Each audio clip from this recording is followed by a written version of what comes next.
Problem ఏమైపోయిందంటే ఎక్కడ మోసపోయినాం తెలంగాణలో అంటే మనం అమాయకులం. వినపడుతుందా అమ్మా? మనం అమాయకులం, ఎవరేం చెప్తే తింటాం. ఎక్కడ మోసపోయిందంటే 2 సార్లు కారు గుర్తు కొట్టేసినాం.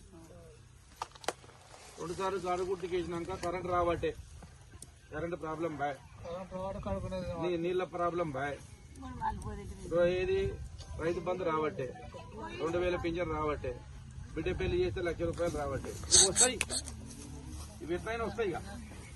ఇక నెక్స్ట్ ఏమైంది, కాంగ్రెస్ ప్రభుత్వం రేవంత్ రెడ్డి వచ్చిండు. వచ్చి నేను 2,000 4,000 ఇస్తా, 1,00,000 రూపాయలతో పాటు కళ్యాణ తులం బంగారం ఇస్తా, గ్యాస్ సిలిండర్ కొంటే 500 ఇస్తా, అత్తకు 4,000 ఇస్తా, కోటకు 2,500 ఇస్తా, బస్సుల ఫ్రీ ఇస్తా. ఇవన్నీ మహిళా సంఘాలకు వడ్డీ లేని రుణాలు ఇస్తా.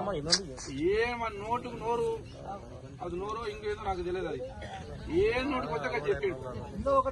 అదేం చెప్పిండు, ఇగో రుణమాఫీ 1,00,000 రూపాయలు ఉన్న వాళ్ళు కేసీఆర్ ఇచ్చిండు కదా, బ్యాంకులో పోయి 2 లక్షలు తీసుకోండి ఇప్పుడే, నేను డిసెంబర్ 9 నాడే నేను మీకు రుణమాఫీ చేస్తాను.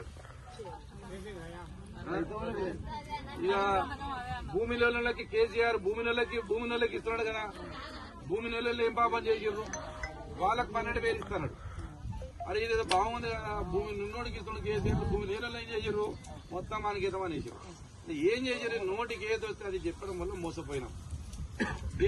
డిసెంబర్ 9 డేట్ పెట్టిండు, 6 నెలలు అవుతుంది పెళ్లి. ఇప్పటికి ఏది లేదు, ఒకటి చేసి బస్సు ఫ్రీ బస్సు చేసి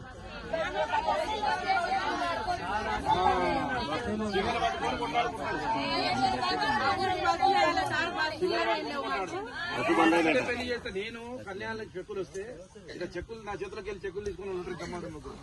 చెక్కులు ఇస్తే నేను చెక్కి చేంజ్ చేసి భూ పెట్టి పంపించేవాడు. వాడు కనీసం నీళ్లు దాపెట్టోళ్ళు లేడారు. తులం బంగారం అన్నాడు, తులం బంగారం దేవుడు తులం ఇనుమియ్యలు ఇప్పటి వరకు వాడు. తులం ఇనుముకు మీ చేతిలో పెట్టలే.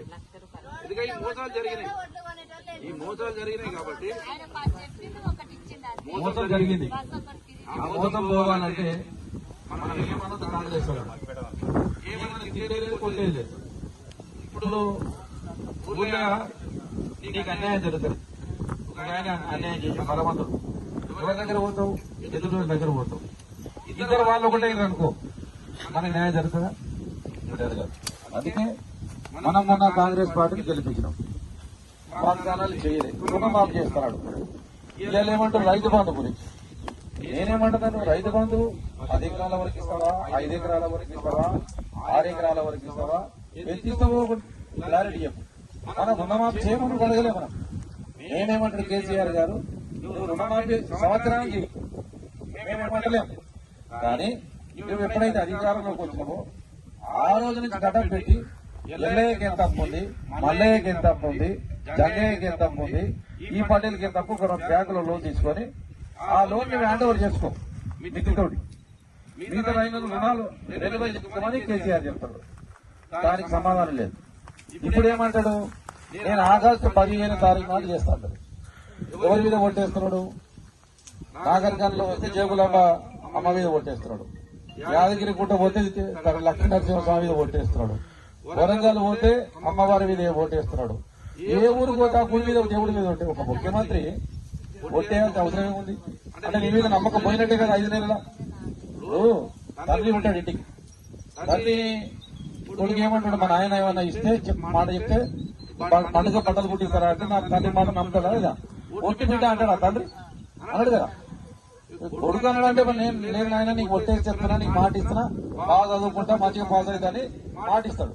కానీ ఒక ముఖ్యమంత్రి నేను ప్రజలు నమ్మకలేనని 3 నెలలు నీకు అర్థమైపోయింది.